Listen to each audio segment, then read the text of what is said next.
Doc is in and she'll fix you up.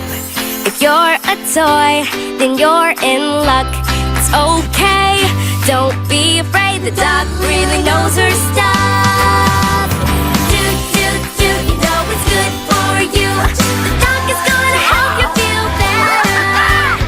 Oh, it's the place to go when you're feeling under the weather. The doc makes Stuffins do her thing to get you right back in the swing. Doc makes Stuffins, Doc makes Stuffins. Come let the visit begin. The doc makes Stuffins, Doc makes Stuffins. Come let the visit begin. The doc is in. Hey, what's going on? Tell me what's wrong.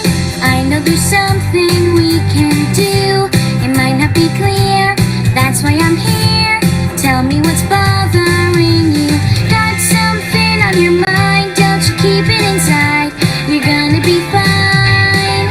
Hey, tell me what's wrong. What's going on?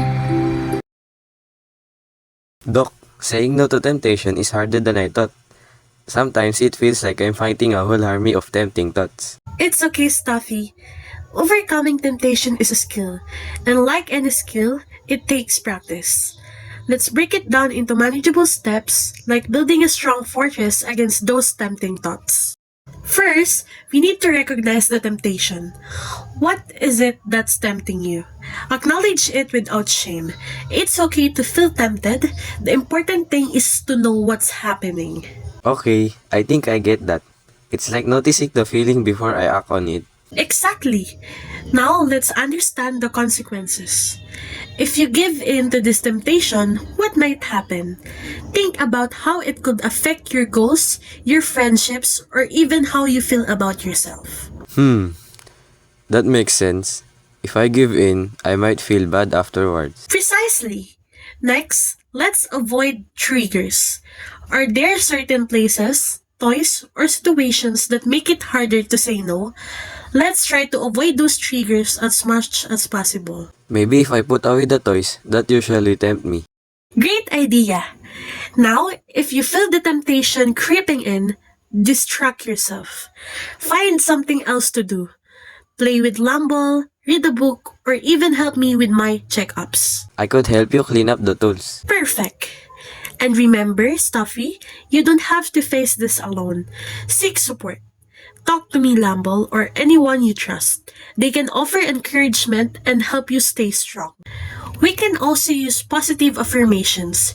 Repeat phrases like I am strong or I can resist this to remind yourself of your power. It's also important to focus on your long-term goals. Think about what you want to achieve and how giving in to temptation might hinder that. And if you do slip up, don't beat yourself up. That's part of learning. Learn from your mistakes, figure out what happened, and plan to avoid similar situations next time. Finally, reward yourself for your success. Celebrate your victories with something healthy and fun. Wow, Doc, that's a lot of steps. But it sounds like a really strong plan. It is, Stuffy, and remember, building this snow fortress takes time and practice. But with each step, you'll get stronger and more confident in your ability to resist temptation. Doc would never leave a toy behind, especially not one as special as Stuffy. Keep watching for another magical moment.